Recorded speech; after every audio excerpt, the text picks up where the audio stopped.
the designer of these systems, I am a Christian, I think it's very likely to be God. I already believe in God, and I think that's a very reasonable idea. However, somebody who is skeptical might say that they think, say, the sophisticated machinery of the cell was designed by a space alien, a really smart space alien, perhaps Mr. Spock or somebody from Star Trek.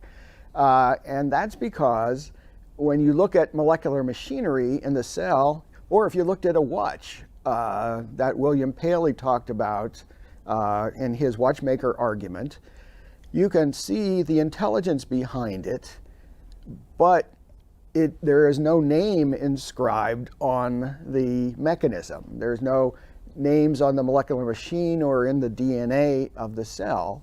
And so all you really can conclude is that the designer, it was a being that had enough intelligence to be able to design the systems that you see.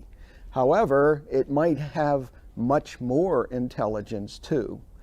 But you cannot use what we see in nature to scientifically conclude that there was a cause beyond nature. We can only say that we observe intelligence. Now, this is not to say that we humans cannot reason from our observations of nature to God or a higher being, but we would have to use the methods of philosophy and theology and history to help guide our thinking. We would have to think outside of simple science, which is restricted to a rather mundane level of description. Let me give you another example to show the difficulties in concluding exactly who the designer was from the scientific evidence.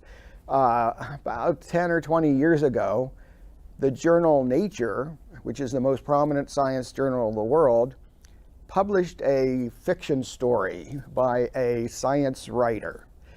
And the gist of the story was that everyone had finally agreed that the universe was designed and all the life in the universe was designed. But they said the designer was a physicist from a superior universe, and that somehow it used physics to make the universe. It was a silly story, but for our purposes here, it shows that you can't go directly from the design to identify the designer.